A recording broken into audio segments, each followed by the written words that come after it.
여러분 사랑합니다.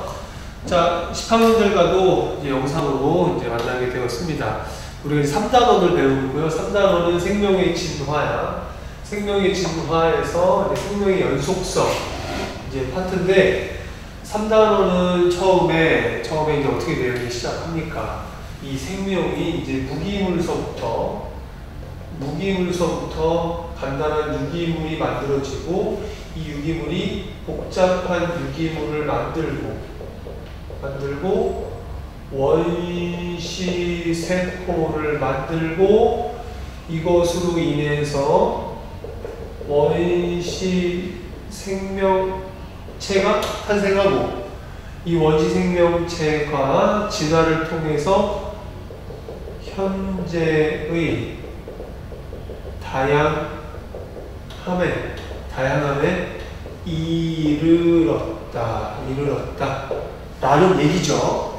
그러면서 선생님이 그 빼먹은 부분이 뭐냐면 지질 때 파트야. 지질 시대. 그러니까 지질 파트를 사실 그 명칭이죠. 선 캄브리아 시대, 고생대, 중생대, 신생대라는 어떤 그런 지질 시대에 다른 어떤 그런 분류들, 거기에 대표적인 화석이 뭐가 있는지, 사실은 잠깐만 이야기하자면 그 지질 시대는요, 생물종의 변화로 그 시대를 구분하거든요. 그래서 그 시대로 이제 구분을 지어서 얘가 얼마 동안 살았다가 멸종이 됐는지, 또 누가 새로운 종이 새롭게 출현하게 됐는지, 그런 내용은 사실 이게 가볍게 다룰 부분이 아니기 때문에 일단은 빼도 될 것 같아요. 빼고요. 그리고 뭐 예를 들어서 공룡 시대 같은 경우도 사실은 입장이 너무나 이제 판이하게 다르기 때문에, 공룡이 있을 당시에 인류가 같이 살았느냐 살지 않았느냐 이런 부분이, 또 화석을 어떻게 해석해야 되고, 또 지층의 어떤 그런 그 관찰된 어떤 그 결과를 어떻게 해석하냐에 따라서 그 해석에 따른 결과가 달라지기 때문에, 그런 내용을 교과서에 있는 내용을 하기에는 좀 문제가 있다 싶어서 그거는 이제 과감하게 뺐고요. 대신 여러분의 책을 우리가 읽고 있는 그 책의 내용을 통해서 여러분이 그 부분을 좀 정리할 수 있게끔 그렇게 열어두었습니다. 그래서 그렇게 처음에 이 부분이고, 그 다음에 지질시대 파트 끝나고, 그 다음 세 번째가 생명의 진화 생명의 진화에서 생명의 연속성 부분이죠. 연속성. 그러니까 생명이 연속된다는 얘기는 부모의 형질이 부모한테 있는 것이 자식에게 전달이 된다라고 하는 거야. 그러니까 세대를 거듭하더라도 부모한테 있는 것이 이렇게 전달이 되어진다라는 이야기인데, 한번 가볼게요. 자, 본격적으로 가보도록 하겠습니다. 우리 책은 178페이지야. 우리 교재는요, 178페이지입니다. 그래서 178페이지부터 교재도 내용도 읽고, 선생님이 이 교재 순서대로 하진 않을 텐데, 선생님 강의를 통해서 전체 맥락을 짚고, 선생님 강의를 통해서 맥락을 짚고, 그 다음에 교과서를 읽고, 우리가 수업 시간에 정리해보자. 수업 시간에 정리를 하면 될 것 같습니다. 그래서 이런 순서라는 거를 좀 잘 기억을 해두고 한번 내용을 살펴보도록 하겠습니다. 자, 그 생명이 이제 연속이 된다라고 하는 거는 부모의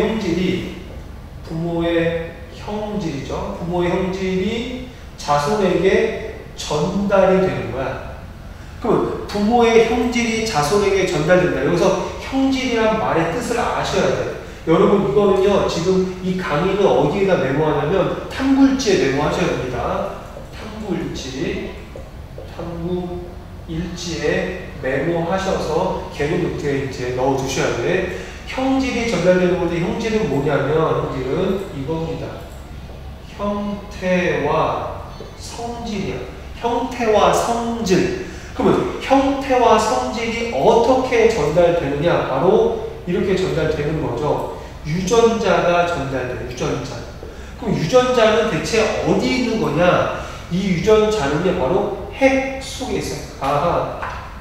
이 유전자는요, 세포, 핵이 있죠. 핵 속에 있다. 핵 속에 유전자가 덩그러니 있는 것이 아니라 유전자가 어떠한 구조물, 어떠한 이제 특징적인 어떤 구조물을 이루고 있거든요. 특정 화합물, 어떤 화합물의 형태로 어떤 사슬이죠. 길게 나열되어 있는 어떤 그런 사슬, 화합물의 형태로 존재한다. 핵속 화합물, 그리고 어떤 구조, 그 다음에 긴 사슬의 형태로 존재한다라는 거죠. 그렇죠? 그래서 이런 것들에 대해서 한번 유전자가 뭔지에 대해서 살펴볼 것이고, 실제로 어떻게 전달되냐면 이 유전자가 나중에 생식세포, 이를테면 두 가지죠.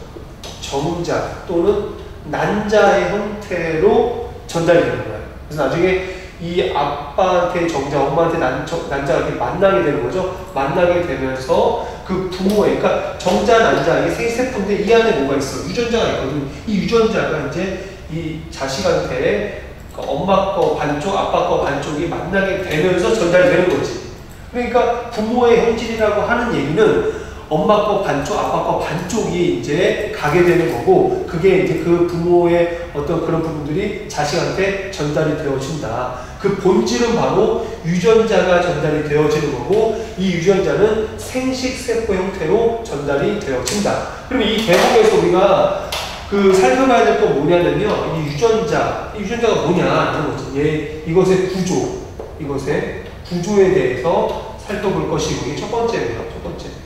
두 번째는 생식세포로 전달되니까 어떻게 생식세포가 만들어지는지, 어떻게 전달되는지, 이게 두 번째고요. 세 번째는 유전이 되는 어떤 원리가 있거든요. 유전 원리. 세 번째는 유전 원리까지 한번 살펴볼 것이다. 그래서 사실 여기서 이제 또 중요한 건 이 맥락을 살펴보면서 또 중요한 건 뭐가 있냐면 이 부분 플러스. 그럼 대체 이 핵 속에 이 유전자가 의미하는 게 뭐냐? 핵 속에 이 유전자가 중요한 이유는 이 유전자로 인해 가지고 뭐가 만들어지냐면 단백질 합성되니까. 단백질 합성이 되기 때문에 중요하다. 그럼 단백질이 왜 중요하냐? 이 단백질이라고 하는 건 효소거든요. 효소. 알죠? 엔자임. 이 효소, 단백질, 효소라는 거죠. 이 효소에 의해서 뭐가 촉진되니? 우리 몸의 모든 물질 대사가 촉진이 되거든. 그렇기 때문에 이 효소, 이 단백질을 합성할 수 있는 그 단백질에 대한 어떤 기본적인 어떤 그 정보가 들어있는 그런 유전자이기 때문에 유전자로 인해서 단백질 합성이 되어지고 나중에 물질 대사까지, 이 물질 대사를 한다라고 하는 것은 생명체답게 살아내기 위해서 이 물질 대사가 필요한 부분이거든. 그래서 이런 어떤 맥락들을 이 유전자에 대해 살펴보면서 쭉 얘기할 거고요. 그 다음에 다시 얘기하지만 생식세포를 어떻게 만들게 되면서 이것들이 정자와 난자가 만들어지게 되는지, 그리고 마지막에 이런 부모의 형질이 전달되는 이 패턴이 유전 원리라는 것들을 몇 가지 멘델의 유전 원리를 통해서 한번 살펴보도록 하겠습니다. 다음 강의서부터 본격적으로 좀 이야기해 보도록 할게요. 여기까지 할게요.